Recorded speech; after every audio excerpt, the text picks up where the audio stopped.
Anthony Joshua versus Tyson Fury. As we wait for the location and the announcement of that fight, if and when that'll take place and where, we also hear the term undisputed. So we don't know, is this going to be undisputed or is it going to be unification?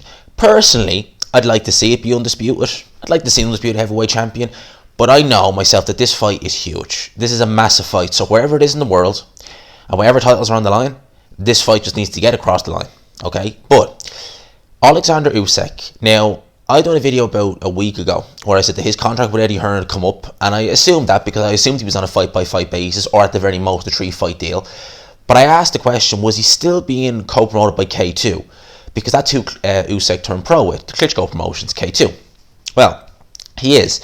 And a representative whose name is extremely, well, his first name is easy, Alex, but his last name is extremely difficult to pronounce. I know y'all like it when I try and pronounce these names.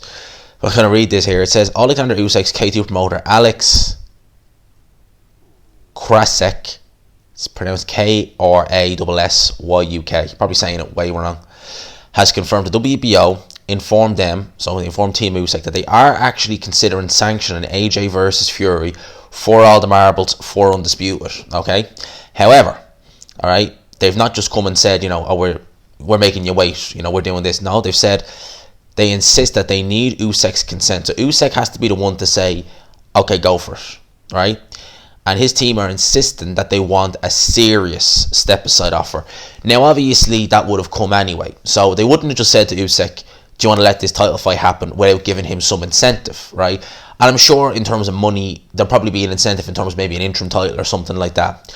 But when it comes to step-aside money, most fighters would tend to take it. I remember, as I say, Callum Smith, when he was WBO or WBC mandatory for Badu Jack a few years ago, I think he took more than one step-aside payday just to let Badu Jack have, voluntaries here against Butte, and then I think he let him have the unification with the Gale.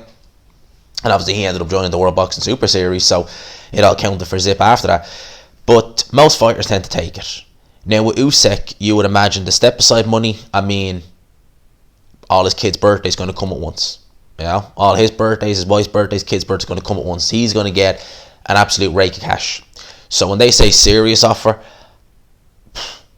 what are they talking about? Like, are they talking about like maybe what he would have got for fighting AJ, or maybe if he has 2 fights in a year, this is what I'd make, I want this, something like that? I'd imagine the WBO be willing to do that because they probably recoup some of that money with the sanction fees from this fight. And at the end of the day, I took heed of something that Eddie Hearn and Chris Andre, seen a video of him say, that they suspect that if it is for undisputed, okay, irrespective of who wins that fight, they will probably end up vacating 1, maybe 2 of the titles just because of mandatories, because there's probably going to be a rematch with AJ Fury, unless it's completely one-sided. There'll probably be a rematch with AJ Fury. So you would imagine that sanctioned bodies like the IBF, WBO, WBA, 1 or both, or 1 or 2 of them, they'd obviously want to enforce their mandatory. They would have been like, right, we've given you enough chances, now you got to make a mandatory defense. So I would imagine that the winner of AJ versus Fury probably vacate that WBO title next, because they'd rather more money in a rematch. Simple as.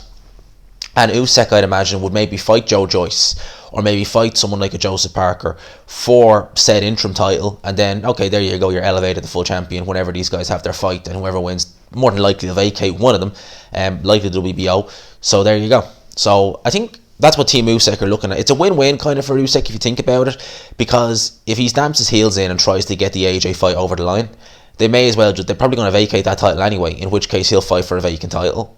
If he takes step-aside money, he's getting a big payday, he can have an in-between fight, and he'll likely get allowed the full champion anyway.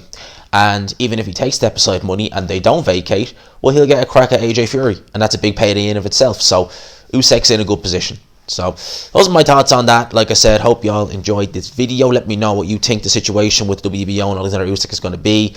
Step-aside money is going to be big. Like, they're not just going to give him pennies. So let me know your thoughts. Hope y'all enjoyed the video. Smash the like button if you did. If you're new to the channel, hashtag GMansRocks, all that good stuff, lads. I'll talk to you.